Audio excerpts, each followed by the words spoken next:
Now this happened a few weeks ago, but I really didn't see any conversation about this topic whatsoever, and I think it's extremely important that this is talked about because I think it's a big deal. To start off, in week 3 against the Vikings, Jamaal Williams scored a touchdown and did his classic hip shuffle dance, whatever you want to call it, where he moves his hips around in a circle. He's been doing this dance for a long time. Now, because the NFL is a fair and unbiased league, just like I have an unbiased channel, and they give equal punishments throughout the players depending on what they do, Jamaal Williams was fined $13,000 for the celebration. Now fast forward when the Lions took on Green Bay in week 18, Jamaal Williams scored his first touchdown of the game and did his celebration dance once again as he had done years prior. Now just remember that there is no flags on either of these plays. Usually the ref will give out a flag when they feel like there's an unsportsmanlike celebration or something that's wrong. They'll toss a flag, but there's no flags on these plays, and that's very important. Now fast forward to later in the game, Jamaal Williams powers into the end zone once again for his second touchdown and does his dance once again, but it's extremely short as it's abruptly ended as he's celebrating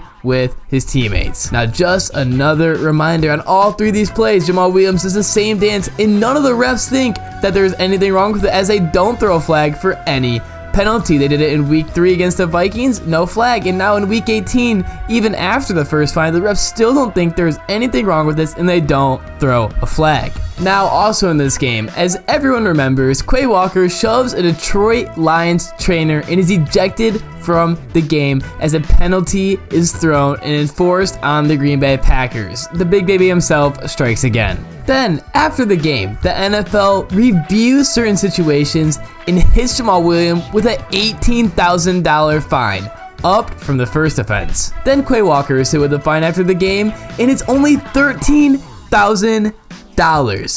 Extremely less than Jamaal Williams' fine. Now, someone could argue that Jamaal Williams' fine is more because it's his second offense. Now, Quay Walker's fine is just as much as Jamaal Williams' first offense. So, the NFL is saying that a first offense of shoving a trainer is equal to doing a touchdown dance that has nothing wrong with it. In addition, on Quay Walker's play, he was ejected and flagged, so there was obviously something wrong with it, as the refs kicked him out of the game. Now on Jamaal Williams' 3 dances, 0 flags were thrown.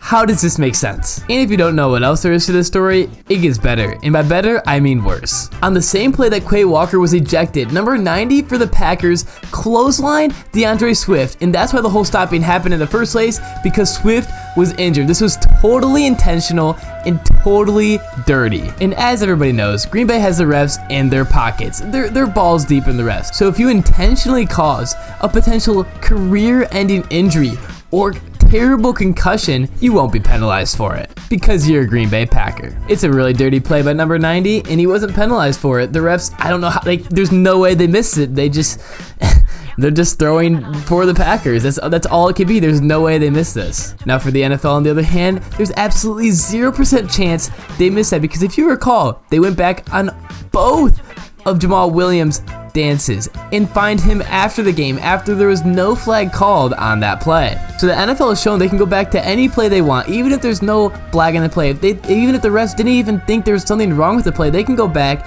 and fine a player. And they went back and fined Jamaal Williams after this game, but didn't fine number 90 whatsoever. No punishment towards him, as the NFL saw nothing wrong with that. So I'm speechless. Also, sorry, I misspoke. Jamaal Williams was flagged on the first play, but against Green Bay, there was 0 flags for unsportsmanlike conduct. So there's just no reason that the NFL can't go back and fine number 90. But again, just to reiterate, I was wrong. Jamaal Williams was flagged for unsportsmanlike conduct against the Vikings. But it's just absolutely absurd that Jamaal Williams' fine was more than Quay Walker's, and that number 90 wasn't fined at all, as the NFL shows they can go back and just fine whoever the fuck they want. So the NFL obviously sucks off Green Bay, and they give them calls on the field all the time, but it's just unbelievable that it just goes to this extent, to the player safety. The NFL essentially is just showing that if you're playing Green Bay, good luck. Like, you're gonna get injured. They can do whatever the fuck they want. I mean, if I was a player, I'd want to get transferred to Green Bay. You'd get all the calls you want. Anyway, I think you guys get my point. I think I beat it into the ground enough. This is just unbelievable, and I really just haven't seen anyone talk about it enough. And so, I don't know, it pisses me off, especially as a Lions fan, but just as an NFL fan, come on, this just ruins the game. So yeah, that's the end of the video. Fuck the